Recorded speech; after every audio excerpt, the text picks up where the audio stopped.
Madame, Monsieur, bonsoir. Suspense et espoir en Bosnie où, si l'on en croit le numéro 2 des Serbes bosniaques, tous les membres de la force ONU retenus en otage devraient être relâchés ce soir ou demain.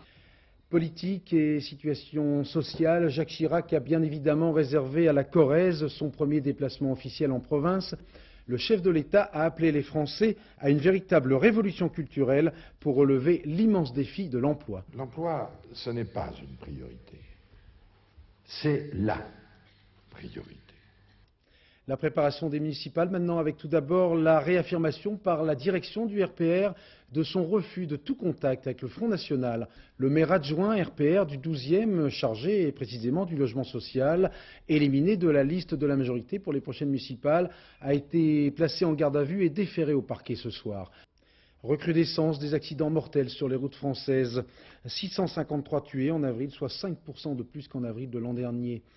Sans doute un effet pervers de l'amnistie attendue par les automobilistes imprudents. Ces deux informations, au fil des dépêches, le curé d'un village des Côtes-d'Armor a été écroué pour le viol d'un adolescent. Et puis en Suisse, l'évêque de Bâle vient de démissionner de sa charge, tout simplement parce qu'il va bientôt être papa. Les chasseurs et les agriculteurs des Alpes-Maritimes crient au loup. Les protecteurs des loups n'ont pas hésité à faire sauter un pont la nuit dernière dans une petite commune de l'arrière-pays niçois. En avant-première pour France 2, la présentation des maillots de bain qui feront des ravages très bientôt sur les plages de France et de Navarre. Certains ont un prix plutôt modique vu de la quantité de tissu nécessaire.